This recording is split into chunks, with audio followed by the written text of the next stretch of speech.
beaucoup. Naïvi que vous êtes très nombreux à nous suivre en ce net moment dans le cadre de la réfléchissons ensemble, mais réfléchissons bien. Lélo, Toye Kolobela sur une situation qui doit en réalité nous préoccuper.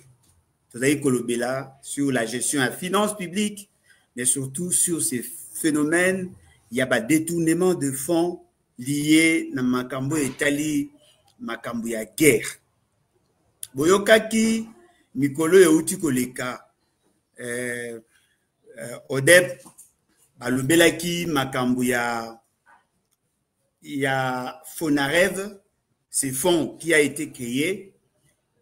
Oyo, il semblerait que Bazwaki 27 millions de dollars, au Bazwaka 27 millions de dollars pour assister ma victime.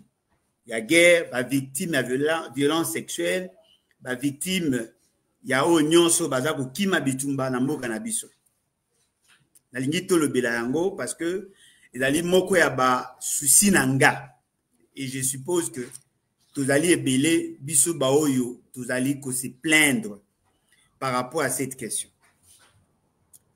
Omoni na mukili ndenge tozali pe ndenge tozalaka. Ekoki ko arriver que mutu moko azwa likanisi. Likanisi wana pe ko kozala malamu. Mais soki likanisi bosaleli yango mabe, ça devient un problème. Le Congo depuis plusieurs années, point de besoin à rappeler Bino que depuis 1994 le Congo, la partie est du Congo est comme un ventre mou. Nous avons connu plusieurs situations de guerre. Il y a eu beaucoup de conséquences, il y a guerre sur nous. Bobo Sanate, nos femmes ont été violées, nos enfants, nos frères, nos enfants ont été tués. Pour dénombrer près de 8 millions de personnes au Bakoufa na guerre. Il y a eu aussi dégâts collatéraux. Batu perda biloko na bango, batu msusu buka na maboko, bakata na makolo, bilongezika, batu msusu perda nyonso. Et donc, ces problèmes-là nous préoccupent parce que tout le monde a mobilisation tous azimuts sur des questions où ils allaient toucher à la sécurité, à la défense, à l'intégrité territoriale. De ce point de vue, en tout cas, il y a beaucoup de réactions. Tu réagis ça justement parce que tu as dit que nous avons un seul pays. Mingi na monaka. Ce qui situation est ali, ba Congolais ba se mobilisaka. Mingi ba tchaka en place ba mécanisme pour mobiliser des fonds. Tomonaka, ce qui likambo ezali dans le pays, bah, tu as bonne volonté, bah, c'est mobiliser pour mettre à la disposition des organisations de fonds. Ngai moko na sala kayango, pe na bénéficiaire, na accompagnement à certaines personnes. Tant on a kendaka na Équateur, na Bandundu, na Isiro, na Chwapa, na bamboka mingi na kendaka, batu mingi ba accompagner ngai. Il vous souviendra tant on a salaki vidéo ya Epe Willy Bakonga, les aki na cadre on a kenego sala ba action. Tant on a zongi, na monaki ba te belé ba se mobilisaki. Il y a des fondations, il y a des individus qui sont passés par l'achat de mes livres afin de soutenir ces actions-là. Il a qu'ici que bisognon son ndenge tozali a toyoka mawa. Toyoka mawa tangu to monaka basi na biso, bana na biso. Baza ko vivre na ba conditions ya mabe. Tangu toza ko mona bandeko na biso, bazali ba déplacer de guerre. Bazali kola na ba conditions ya mabe. Bazali na problème il y a ba installation sanitaire. Bazali na problème il y a esika bazali héberger. Ba misusu ba fandaka na ba école. Ba misusu bazwaka ba sac, batungi bandako ya fortune justement pour que balala. Batu misusu bazwaka chance à kozwa ba bâche. les déplacés de guerre, toyebi, bisonyo sur ba condition ou bango bazalaka na yango. Na monaka, bandeko bele ba mobilizaka ba moyen, na monaka bandeko mususu batindaka, ba mbongo ba msupe ba passa panga, na monaka ba église, ba mobilizaka ba moyen pour les assister. C'est vrai que biso nyonso, oh tout salaka, ezali parce que tozali na sens et humanisme. Tozali batu oyo toyokaka mawa. Na mawa na biso nzoka batu mususu ba profitaka na sima wana. Tolobi, mais ndenge nini na mboka na biso toza na ba problème, mais l'État aza ko intervenir te. Pourquoi l'État aza ko zo abra le corps te? L'État lobi te. Esengeli na ngai na assister population na nga. Po baza population à l'État. L'État a créé un fonds. Le fonds wana ezali Fonarev. Fonarev bozwa yango ezali fonds oyo ba créaki justement pour assister ba victimes ya violence sexuelle liées au conflit et de victimes des crises contre la paix et la sécurité humaine et de l'humanité. Ba créé fonds wana. Apparemment idée wana ezozonga pe kaka. Na likanisi oyo touti koloba ya ko assister bandeko na biso na pasi. L'État crée un mécanisme. Alobi batu nyonso oyo baza ko intervenir na secteur minier. Esengeli na bino bo pesaka une quantité d'argent. Bo déversaka yango na fond wana pour que permettre na peuple congolais oyo azali victime ya situation ya guerre, victime ya situation oyo ezali ya biso akokaka ko survivre. Ezali ba mécanisme d'équilibrage sociétal. C'est-à-dire que nous sommes en face des faits tels que les gens créent des conditions de guerre dans le pays au nom d'un souci à profiter de la ressource na biso. Et bien pour corriger ce qui s'est fait, qu'est-ce que nous préconisons? Nous préconisons, n'est-ce pas, un mécanisme et un équilibrage par le financement des actions en vue d'assister ma victime ya guerre, ma victime ya viol. Nafungoli moi parenthèse moko. Il y a un hôpital à Panzi. L'hôpital, il y a docteur Mukwege. Le docteur Mukwege que nous connaissons tous pour Azali, prix Nobel de la paix, c'est un citoyen du monde. Ndegonabiso wana asala à se spécialiser sur l'accompagnement de femmes oyo bazali victime ya viol. Assistaka bango, azwaka charge na bango, charge sur le plan clinique, sur le plan psychologique, balandela bango biso nyonso toyebi. D'ailleurs, kutu mutu moya discuter na ngote parce que ce sont de faits qui sont connus de tous. Azali mutu oyo assistaka bandeko na biso. Je ne sais pas. Ce qui, dans la création de ces fonds, ce qui va tenir qui compte de son apport. Parce que le docteur Mukwege, mondialement, azali connu comme le réparateur de femmes. Basi oyo ba violaka bango. Basi oyo bazali victime. Il y a situation oyo ba créer qui font wana. Bazu ba créer fond. Na fond wana, ebonga ki maintenant ba gérer ango rationnellement. D'après nos statistiques ou ba statistiques otoza na yango, depuis un certain temps, il y a près de 7000 batu o baza kofana na ba camp de réfugiés. Près de 7000. Na batu o baza kofana na camp de réfugiés, ce sont nos frères, nos sœurs, nos enfants. Et donc naturellement, ça devait nous préoccuper. Ce qui est surprenant, l'ODEP, cette organisation Oelandelaka Matali ba dépenses publiques à ABC Nabiso, que l'État congolais était arrivé à mobiliser 27 millions de dollars. Justement, dans le cadre de ces fonds. 27 millions de dollars. na boy coacher la bino en franc congolais parce que boyebi ce qui n'a tient en franc congolais c'est que ça pourrait représenter. L'état lobi boy. Mbongo wana esungaka bana na ngai ba congolais oyo bazali na situation ya difficulté du fait que bazali ici musika na bandaku na bango bazali na ba problème ya hébergement bazali na problème ya ration bazali na problème ya accès à l'eau potable et ainsi de suite. Mbongo wana esunga bango likanisi ya mabe to malamu.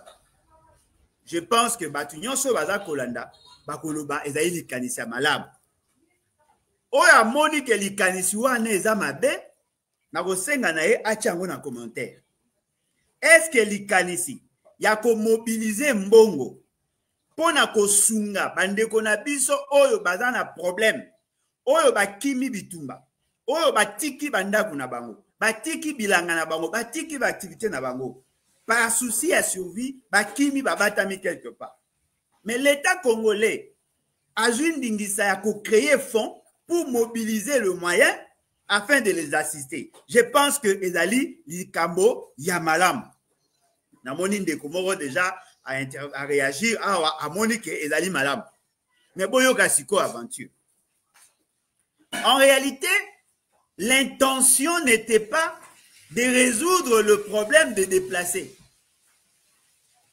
Le souci n'était pas d'assister nos frères et sœurs qui étaient en difficulté. Le souci n'était pas d'assouvir le besoin ya batu oyo bazali effectivement la situation à déplacement. C'était plutôt pour enrichir les épouses, les épousettes, les femmes, les femmettes ya batu oyo bazaki initiative to batu oyo bazaki censé ya ko appliquer cette initiative là. Au départ alobi na biso boy. Alobi la gestion à 27 millions wana ezali une gestion opaque. Baza kokoka ko retracer mbongo wana oyo ebimaki te. 27 millions. Et la grande question, ebimara mbala moko te ebima mbala ebele. Ebimi mbala moko te ebimi mbala ebele. Donc vous comprenez que batu ba sala bazozwa ba initiative ya malamu, mais avec l'intention de tirer l'intérêt, de tirer le dividende et pas na bango.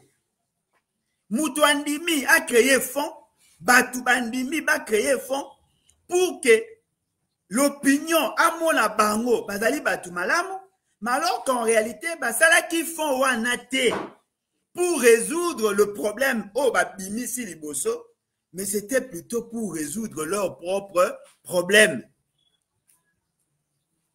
Vous comprenez par là que batu ebele na Congo basalaka bolamu te na souci ya bolamu. Mais balingaka kolakisa biso baosala bolamu pour que créer bango opportunité ya ko bénéficier na bolamu wana. Non, au moni, il faut aussi la FONER. C'est aussi un fonds national pour la réhabilitation et entretien de routes. Ba créer yango, mbongo ekoti, ba détourner. Ba sali fonds social. Au lieu que assister batu ba na difficulté et comme il a intérêt, il y a batu wana. Ba sali fonds sur l'éducation. C'est-à-dire qu'on crée de fonds pas pour résoudre le problème. Il y a bateau le banana bosenga, mais justement pour faciliter à ceux qui en ont déjà, c'est-à-dire ceux qui sont riches, à en profiter. Boyoka maintenant aventure. Bakolo banabino non voilà. Ba pesa kimbongo wana boyo tanga kombo. Ba pesa kimbongo wana et pas ya papa Songolo, to et pas maman Fakala parce que à ça la preuve ya mutema na ye malamu. Ezali esengo ya kopesa ye parce que aza na crédibilité.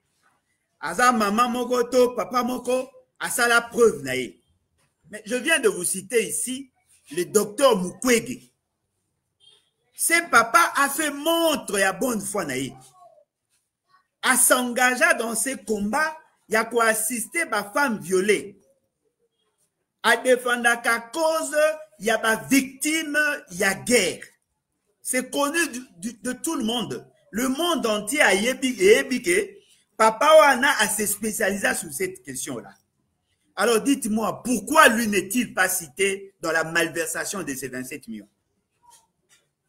Tozui, maman misusu to monaka.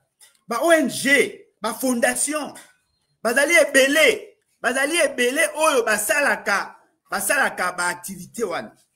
Assistaka bandeko na biso oyo bazali na situation ya problème. Mais pourquoi bango baza cité te en matière ya détournement de fonds de cet argent? C'est justement parce qu'ils n'ont pas été associés. Alors, naebi kende na osa la vidéo yo. Journaliste entre guillemets benga banani. Mi benga banani comment on les appelle? D'investigation. Voilà. Journaliste d'investigation, journaliste spécialiste sur des enquêtes. Bango, bakoya pona kolakisa na bino que non, voilà, c'est normal, l'État a soutenu la fondation, l'État a soutenu la association, quoi de plus normal. Mais avant que l'État ne décaisse l'argent, on doit se rassurer sur la viabilité. Il y a projet. Et l'État doit légalement être engagé. Il faudrait qu'il y ait de pourparlers entre l'État, par ses organes, et les structures ou les organisations privées qui sont dans le secteur. Et lorsqu'on a de fonds et que l'on veut assister des gens, généralement, ça n'a qu'à appel d'offres. Généralement, on associe des structures qui ont une spécialité, n'est-ce pas, sur ces domaines. On ne fait pas une fixation sur une organisation donnée.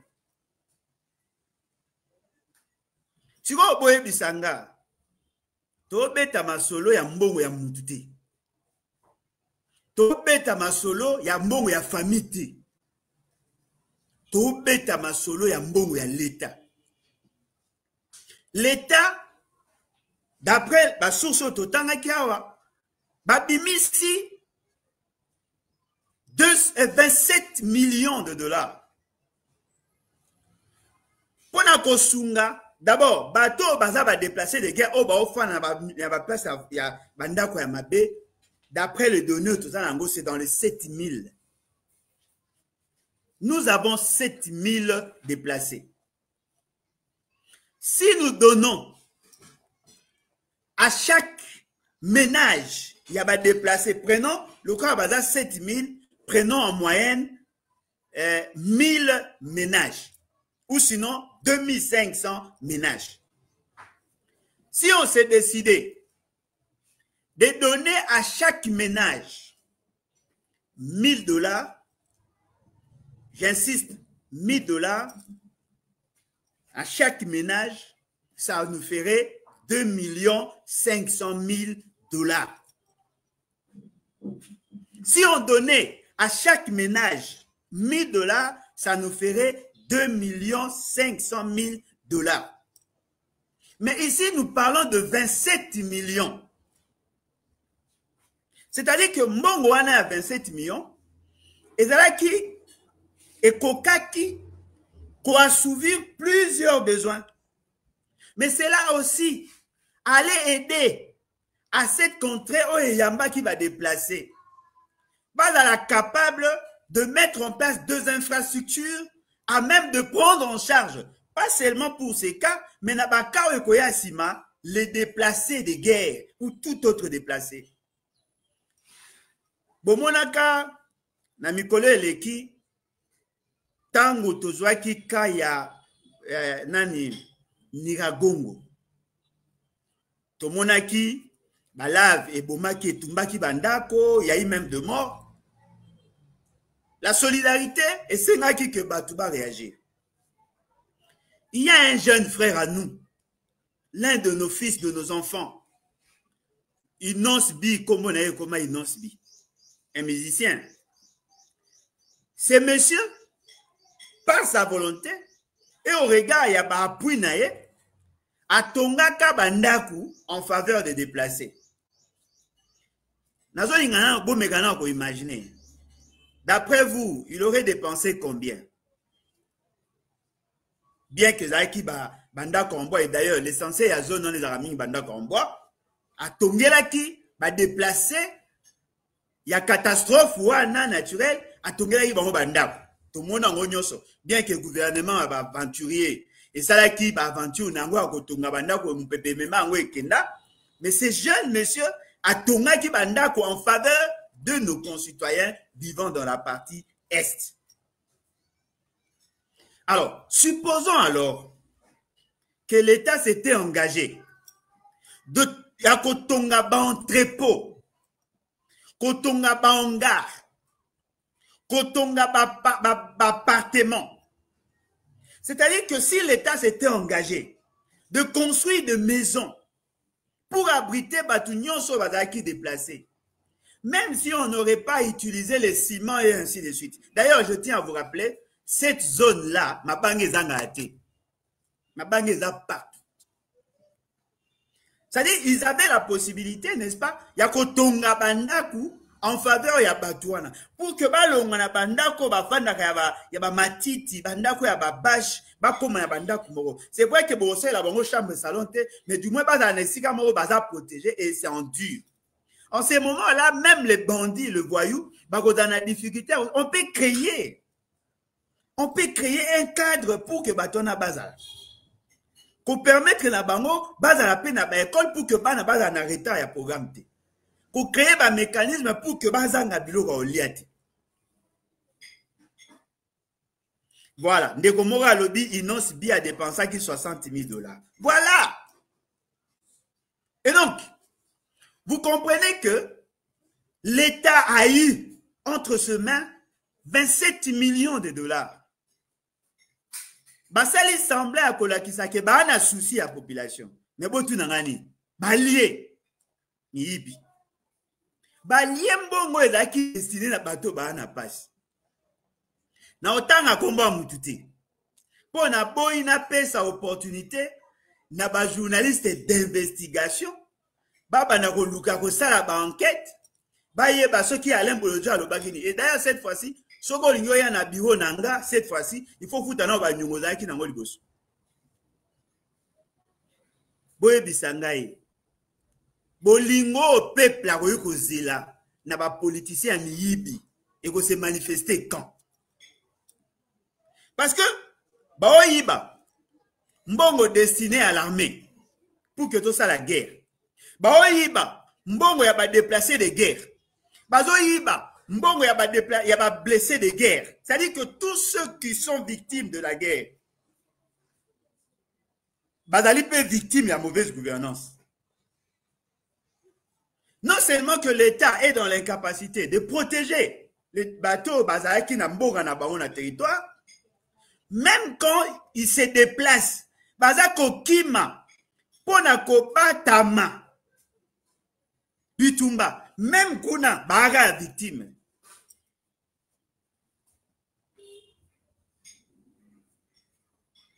Bazaka ka victime. C'est-à-dire que Congolais à Salama kaka po souffraka. Même quand il y a l'argent, Congolais à souffraka. Pona nini? Parce que ba soi-disant ba konjinabino ba kanisaka ke sengeli na bango ba assouvir ba besoin na bango. Nyonso pour que ba songer na peuple. Tout là au monde awa ba maman misusu ba papa misusu. Nazo exemple na otanga komba mutute. Pona po ina pesa cop na ba journaliste d'investigation. Mutusa ko za ba fani abengi ba comédien. Après si na chaque comédien 2500 francs 2500 francs. Mususu kuna koya abengi ba musicien. Après si na congolais ya musicien sur 2500 francs 2500 francs. O kuna ko benga ba journaliste. Après si 2000 ça dit que ba na mbongo. Ezate ke batu bazanga mbongo te. Batu ba na mbongo mais ba oboya peuple a profité na mwa mbongo muki o bapesi 27 millions de dollars. 27 millions de dollars. Alors, boye bisangai. Esengo na ngai kozala nini? Ya koyeba ke na basi, na mibali, na bana bango tu ba miyibi. Esengo na ngai kozala nini? Ya koyeba ke tout un réseau mafieux et salami pour détourner le fonds public. Ce que peuple, a kozala na esengo mukolo nini? Parce que peuple wana pe alinga mona ke oui, tokimaki bitumba, mais l'État a yokeli biso mawa. Oui, tokimaki bitumba, mais tomoni ke bandeko na biso bazali solidaire. Nzoka biso tanto olela, bitumba, bitumba, totelema, totelema. Nzoka guerre eza cop. Docteur Mukwege, akoma na problème à Moutou. A mesana ko traité basi et baby sae. Bofinga docteur Mukwege, mais lui il le fait avec son cœur. Il le fait avec son cœur. Mais vous le faites avec vos ventres. Bayibi mbongo destiné na ba déplacé de guerre. Bayibi mbongo destiné na ba femme violée. Tu ko boye bisanga batu abo ba ko linga docteur Mukwege ndeni. Soki déjà bango na basi na bango ba miyibi. Bayibara mbongo o eza destiné na ba déplacé de guerre. Boye bisanga batu aboye bako linga docteur Mukwege ndenge nini. Yango moni akabango bazala kachite. Yango moni pona mukwalelo naza ko inviter ba journaliste d'investigation. Ponga la lobi nanga eloti. Natangi kombo ya mama moko te, natangi kombo ya papa te, natangi kombo ya mwana te. Mais nayebi kake 27 millions de dollars une fois de plus et bungi. To ba gérer yango mabi. Alors, journaliste d'investigation. Kende retourna na ODEP. Ba source information na yi. Kende retourna na Fonarev.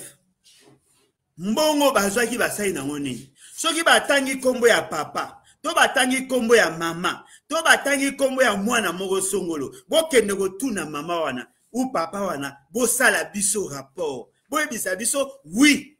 Mbongo ekotaki 27 millions. Nani Fonarev asalaki nango misala boy avec de pièces justificatives. En ce moment-là, débat est sili.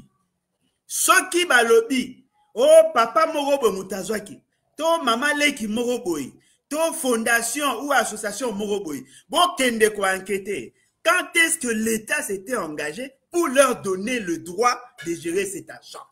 Quel est l'acte? Oh ba signaki. Bayokanige, oui, moi l'État, j'autorise mutu songolo azwa mbongo nanga akende osala ngobo. Soki bosali yango te na comprendre que ba journaliste d'investigation mingi bazaka ba mercenaires na comprendre que ba journaliste d'investigation mingi ba bomba rande ba miyibi, c'est-à-dire que ba koma na système mutu moko ayibi ayeba kaboli pour que bango bakoka kozwa na kati wana ba retro commission zaka na mona ki na pays moko bona habite awa ko ba okazai na oloba moi na pays moko boy papa moko boy abengaka ba journaliste msou d'investigation après ça va 2500 francs CFA 2500 francs CFA. Bon, on a comprendre. Et donc vous comprenez que aujourd'hui la société congolaise est caractérisée par l'immoralité aiguë. Na basi, na bana, na baboti, bango tout baga miyibi. Bayiba kaka. L'histoire musu bongo yoka te na gouvernance. A ezaka muyibi. Bayibi mbongo ya soda, mbongo ya fonctionnaire, mbongo ya nini, bakoti na secteur mini, bayibi, même mbongo est destiné na ba hôpitaux, baoyiba, mbongo destiné na guerre, baoyiba, mbongo destiné na ba blessé de guerre, mbongo nyonso tout bango bayibaka. Mais baozela na biso, toyokela bango mawa. Ne comptez pas sur moi. Wane zaika flash. To luka odep. To zo ba élément. La prochaine fois, tant que tu as le bélango, tu as ba kumbo. Advienne que pourra. toya kotanga ba kombo soki batanga ikombo ya papa Songo on va citer son nom soki batanga ikombo ya mama Fakala tokotanga kombo trop c'est trop botala na sima na ngai mama aza komema mwana botala condition ka bisiko ba bombe koyaka bisiko ma ezate bisiko bana ba opela ba koshoko bisiko bana ba maladie diarrhéique bisiko ça dit que on crée de conditions pour que nos frères nos concitoyens ba kufa. Même quand nous mobilisons l'argent, ah non. Je pense avoir été suffisamment clair. Nathan combat mout, mais prochainement, non ya, non tanga kombo. Oyekoya et ya. En tout cas, merci beaucoup. N'a vu que vous avez très nombreux. Ya kolanda biso. Exception lelo. Naza ko tanga ndeko na biso Anna Ngulu, Jean Landou, Zizi Lopez Loso, Madeleine Bopenda, Trésor Mifuba, Lebon Kabongo, Abi Aza tribaliste, Kanyamagara Abdallah, Steve Mbouli, Rema Foura, Steve Mbouli, Yeli Soussou, et puis je crois, ils ont même battu, Trésor Boudinda, et puis Makpalou Nzorokata. En tout cas, merci Nabino Nyonso pour participer. Je suis sûr et certain, Mbalasima, Tokoya les Soussou pour que tout le bas. En tout cas, au revoir et merci beaucoup. Napesi mbote na John Kabamba. Oya. A diffuser à l'émission à Kara.